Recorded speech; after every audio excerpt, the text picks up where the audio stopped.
Hi, this is Jenny Walterman at Paola High School, and welcome back to another session of online in-service this fall. Today we're going to be talking about assessment and evaluation, how we are culturally responsive to our students and in our classrooms with learning, and how we utilize the data that we get back from formal and informal assessments and evaluations, and even in our standardized formal assessment evaluations. How do we use all of this data and information to inform our teaching and our instruction? So let's go ahead and get started. First, let's just briefly cover the difference between assessment and evaluation. On this first slide, I've given you a lot of information on each so that you can have a sound understanding of the difference between the two. I'm not going to read all of it to you. You can read it for yourself, but I will tell you one of the key distinguished differences between assessment and evaluation is whether they are process or product oriented. So for an assessment, it's more diagnostic in nature. It's measuring and identifying the performance level of a student.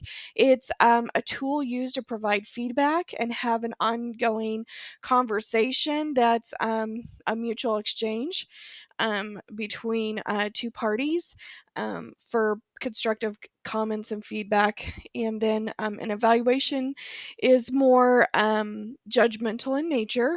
It has more of a summative purpose. It's measuring achievement levels by objectives, and the feedback is usually more on the level of measuring against a standard, so it's maybe grade based or score based, and it's not as interactive or interpersonal as an assessment would be. Evaluations are more of a criteria measured standard and absolute in their comparative terms. So, are assessments and evaluations really necessary? We've seen in other countries where maybe they teach the same subjects, but they don't necessarily have testing, and the student self-management and the student mental health can tend to be reported as higher. But I would say yes, assessments are necessary. It is a necessary part of our education system, whether you agree with it or not. It's part of the required curriculum and state standards and national standards. So are they necessary? Yes, because it's our job, but also because I think it gives us really good feedback, and you can learn about a lot about your students and learn about how to be a better teacher for them if you are administering different types of assessments, not all the same way all the time. But assessments can impact students' grades, their placement into courses. So, the proper assessments in middle school math, for example, is going to determine where a student goes in ninth grade high school mathematics. And that, of course, determines how many courses they can take in their high school career as they're preparing to either be college or career bound. So, assessments can, in fact, impact placement, student advancement. That math example I just gave, I think you could intuit how it affects student advancement. It also can infer to the teacher instructional needs, right? We can look at data and information feedback that we're getting from assessments, and it can help us know, are my students ready to go on? Do I need to reteach something? Do I need to reteach one thing and then move on? Do I need to scaffold the learning? All of those types of things. And then assessments can also impact your curriculum selection. Where are you going to go to next if you're dealing with an ELA classroom that's maybe their reading levels are not where you thought that they would be for, say, let's say your second grade class.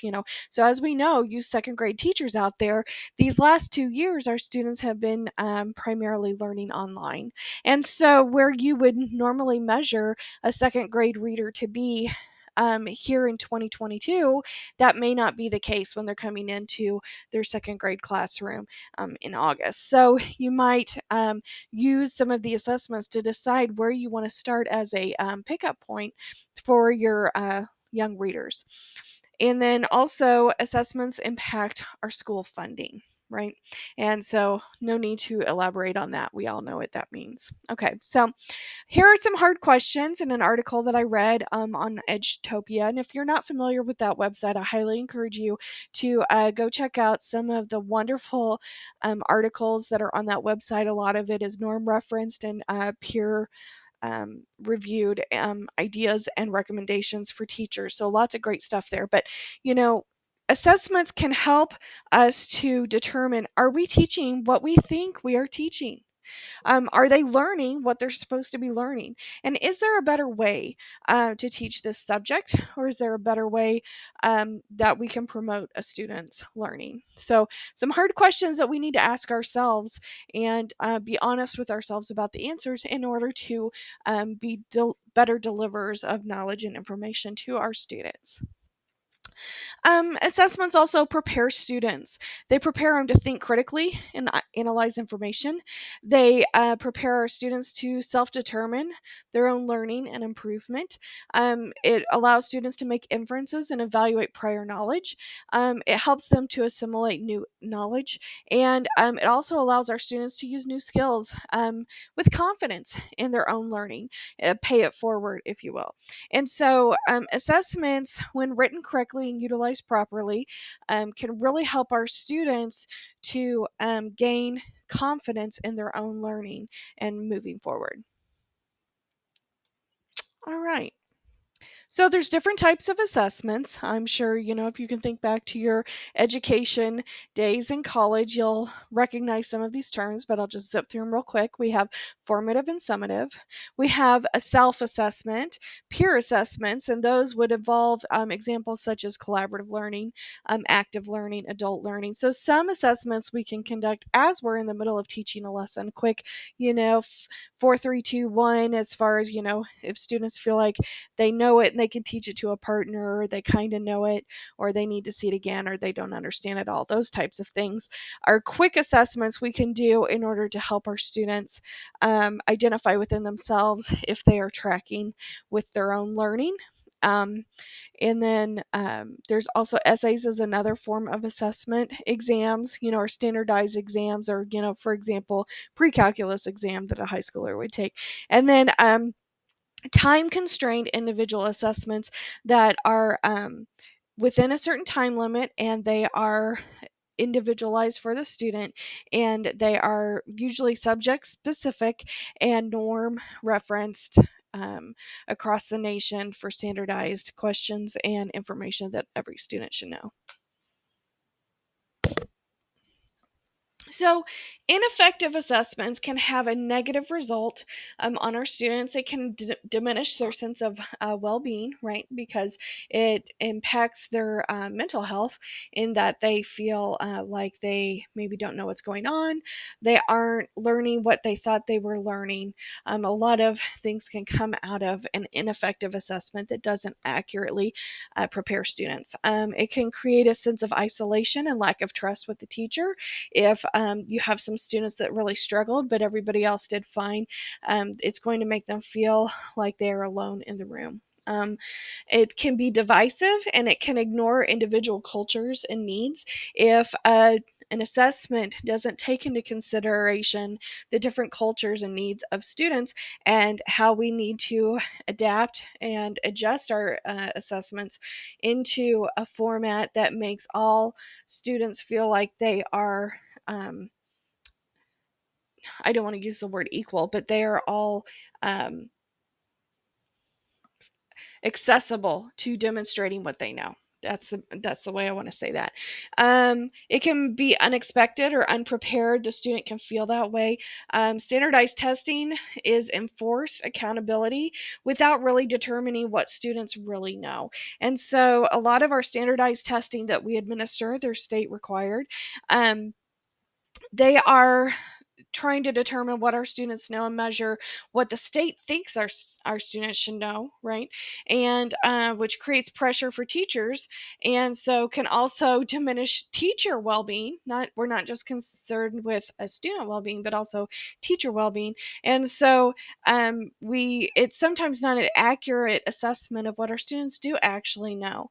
And also, ineffective assessments sometimes think that basing success is based on how many students graduated, or how many students got accepted into college, and using those as indicators of success, which can be really misguided because we have some really successful students, we all know, that are just not going to go to college. They're going to go into the career workforce and as an employed individual or into a trade program, and can be just as successful in those settings as they can be if they graduate from high school and go on to college. So, culturally responsive assessments. These are assessments that address the needs in the room of the various individuals, and we see the whole person and not just the curriculum or the technical, scholared content that we are trying to teach. But culturally responsive assessments, they're going to define student needs. It's going to identify what is important. It identifies different forms and purposes of the assessment, and how those exist in teaching and learning, and adjusting and adapting accordingly. Culturally responsive assessments will discuss the different methods of student assessment and helps to distinguish between assessment and grading. And they gather meaningful data, much more meaningful because it's an accurate gathering of that information as a result of writing or devising an assessment that has been sensitive to all the needs of the students taking it, and therefore you get a better result and a better grouping of data to reflect on.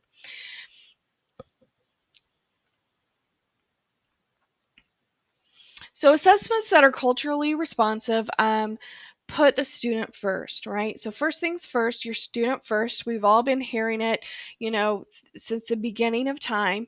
Build those relationships with your students first. If you don't build those relationships, you're not going to be as an effective of a teacher as you would like to be. And so you need to consider your student. You need to build that relationship. You need to seek to understand your student first before you try to teach them. You also need to understand their individual cultures and their norms within their home and their family, right? It's really important to determine if you have a student that has a home language that's different than the language spoken in the classroom, or if their home environment is dramatically different than what they're experiencing in the classroom. Those are really important things to determine in order to decide how you want to administer an assessment to individuals. It's important to share information, and I love to share information with teachers, and I love to get great new ideas. So share your best practices with your peers. Sit down next to them and say, well, how are you giving this assessment, or how are you doing this test? Are you doing a quiz? Are you assessing in the classroom? Are you doing it in the middle of the lesson? How are you doing it? And you're going to find that the people around you are brilliant and have great ideas, and I feel free to steal ideas, beg and borrow. Ask questions of yourself in your lesson and your assessment design. Ask yourself if you're asking the right questions, if you're trying to get to the heart of what you're wanting to know about what your students know, right? So some common assessment tools that you can use, a rubric is a great one. It makes it very clear what the teacher expectations are, and the students know what you expect from them, and they know which goal on the target they want to hit based on the description of what the rubric is. You can have different types of delivery for your assessment tools. So an example of this would be in my classroom would be whenever we do a project-based assignment, I will tell students that they can choose what form they want to do it. They can do a poster board, they can do a presentation, they can give a speech, or they can write a paper, right? And so you let your students determine what form of delivery they feel like they can best show you what they know. And students more often than not will select an option that they are most comfortable with with, which means that they will be able to more effectively demonstrate their knowledge and demonstrate how much they have learned. Collaborating with other teachers, I talked about that a moment ago. That's a really good way to assess. You combine two classes and maybe have a partner teaching experience where the other teacher can help you with the assessment opportunities and get back together afterwards and see if you both agree on where your students are at and what needs to be taught, if you're ready to move on, that sort of stuff. Integrate your student culture and lives into classroom elements. So don't just ignore the different cultures in the room. Adapt your environment and adapt your lessons to include students so that they feel like they are part of the lesson, they're part of the room, and they're part of the building. Um, and then ask yourself, is this assessment responsive to my student learning? And that goes back to those hard questions. Am I teaching what I think I'm teaching, and are my students learning what I thought they were supposed to be learning? So quality of life, student and academic development, there's been a lot of talk in the past few years. I just feel like every year I hear it more and more about student anxiety, about test taking anxiety, about social anxiety in the classroom. We have some students that will struggle with their anxiety to the point that if they arrive late or they miss a bell, they don't want to even walk into the classroom for the whole 55-minute period because they feel like all the eyes will be on them, right? And so a lot of issues dealing with mental health and quality of life. And so with our students, our children, they are spending an enormous amount of time following lessons, listening to lectures, socializing with their classmates, and they interact with lots of different people, such as their teachers, other staff members, and then of course everyone at home, and then the home influences outside of the home, such as, church or friends or community. They are spending a lot of time thinking about their physical and mental health. I believe that's because of all of the social media influence out there. I think students today are more aware of their mental health and needs or lack thereof than, students in my generation back in the 80s. Nobody talked about mental health in the 80s. And then they spend a lot of time connecting with other people. So some of the negative outcomes of ignoring well-being indicators when we are administering lessons and teaching curriculum and giving assessments is that it can create anxiety. It can develop low performance in our students. But the converse of that is that positive outcomes from addressing our students' well-being indicators and addressing their quality of life and acknowledging that that is important in the classroom, those positive outcomes promote a healthy development in our students, and it shows that we're interested and engaged in them, and so then as a result they're more interested and engaged in what's happening in the classroom.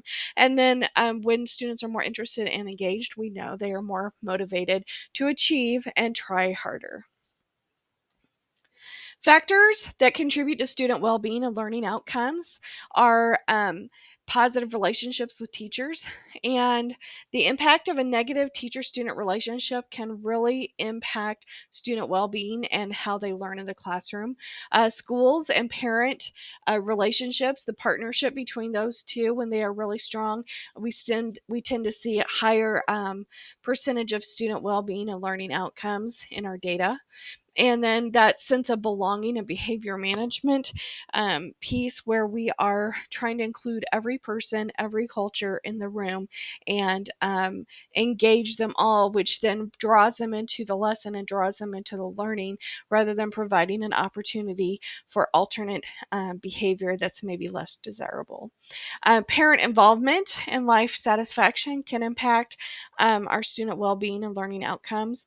Also involving the whole community, um, and the differences in performance and socioeconomic status can really impact student well-being. That goes back to our culturally responsive assessments, our culturally responsive teaching. Are we acknowledging the differences in performance, and are we looking at different outside factors beyond the classroom that can be impacting that student? If you are a flipped classroom and you have lessons that students are responsible to go and watch online prior to coming to class, and you have students students that maybe don't have internet at home, don't have a computer resource at home.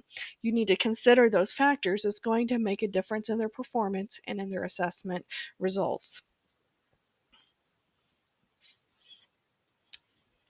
So, in our spectrum of measuring well being while also measuring academic achievement, we need to recognize that teachers need to be supported and so that they can support, right? So our teachers are doing both. And on one side, they are helping their students with their well-being while also being responsible for teaching the academic content and measuring learning. And so as administrators, we need to recognize what your needs are in the classroom and what your needs are for your own mental health, and encourage you to communicate, ask for help, talk to a peer, get a partner teacher, and then ask yourself those hard questions about, am I teaching what I think I'm teaching? Are they learning what I think they should be learning? And then if not, where's the disconnect? What's happening? And look at that information and maybe ask an outside source to come in and help you identify where the gap is and receive that as constructive team building, rather than constructive criticism that is not intended to tear anyone down. But I really like this quote. The well-being policy conversation often begins with the argument that greater well-being supports greater academic achievement, and that the absence of well-being diminishes academic achievement. And I think that that is absolutely true, but I think it also applies to our teachers, right? So the argument of greater teacher support results in greater academic teaching, and the absence of well being in our teachers diminishes the level of academic instruction. And so, you are at the heart of our buildings and you are at the heart of our teaching, and we want to make sure that we're taking care of you so that you can take care of others. So here in USD 368, we have several different types of assessments that are used. I'm in student services, so I'm aware more of the building or district-wide testing that happens.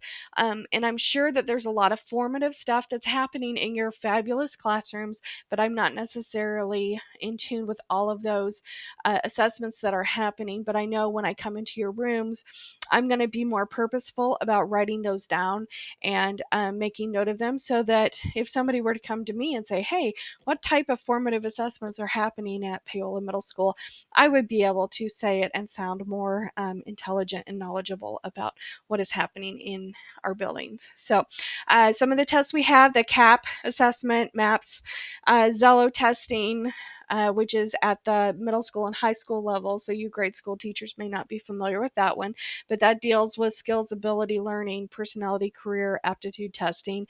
It's dealing with college career readiness and helping students identify their post-secondary direction. EverFi is a program used at the high school level for financial literacy. And ASVAB and ACT work keys are for college career readiness also. And students that are college bound, employee bound, or military bound will take those exams. And then, of course, we have our national college required entrance exams, such as the ACT, PSAT, SAT. And then here locally at our community colleges, we have the Compass exam and the AccuPlacer to help identify what courses students should go into when they're entering their college experience.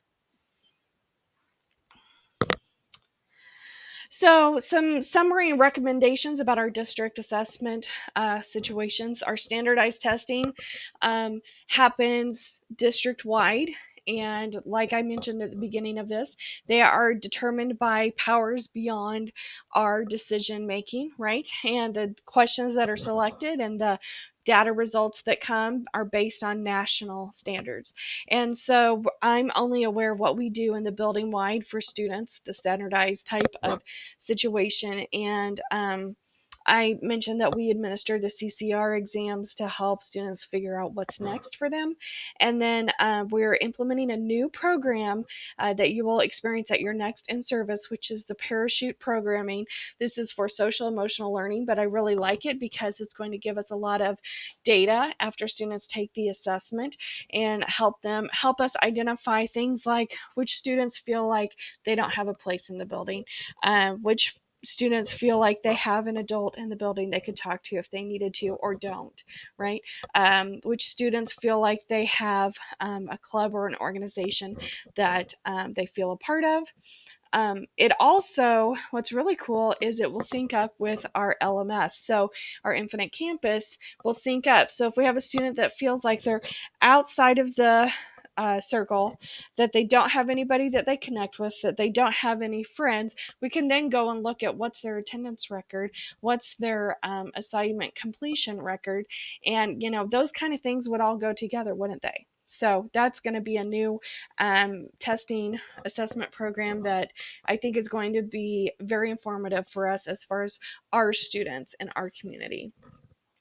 Culturally responsive. Some of them are somewhat culturally responsive. Our Zello and Maps, I think, definitely are. Maps identifies, readiness for reading, and then also dyslexia, and so that's valuable information. I think that sometimes our standardized testing, we don't go through the results enough at a classroom level. Of course, the administrators, we look at that data and look at how we're being evaluated, according to our state scores.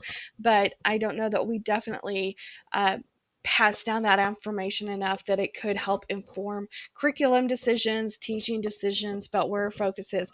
We know that our MAP scores from the previous year have really told us that we need to focus on vocabulary, and I know we discussed that at the last meeting. So we're really focusing on vocabulary scaffolding lessons to make sure students are going to understand the content that's being taught, and that we know now that they can't understand that information if they don't understand the core vocabulary in the lesson. So we're going to try to do more with that information rather than just discussing it 2 times a year, and have more accountability for what is being taught and how that speaks to our data results. Any gaps in district assessment, like I said earlier, I don't really know about what's happening with formative. So that's an unknown for me right now. I also feel like we need to communicate more on what other departments are doing, what they're testing on, so that we can have a more equitable experience for our students.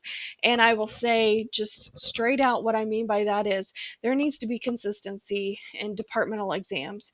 So if you have 3 different English 4 teachers teaching classes, it should be the same assessment information being tested across the board. Even though it's 3 different teachers, the student should have the same equitable experience, right? And so we need to make sure that we're in alignment with that. And yeah. Here are some references for some information I pulled out for this presentation today. And feel free to reach out to me if you have any questions about anything I went over, and I look forward to not seeing you at our next virtual in-service. Bye, everyone.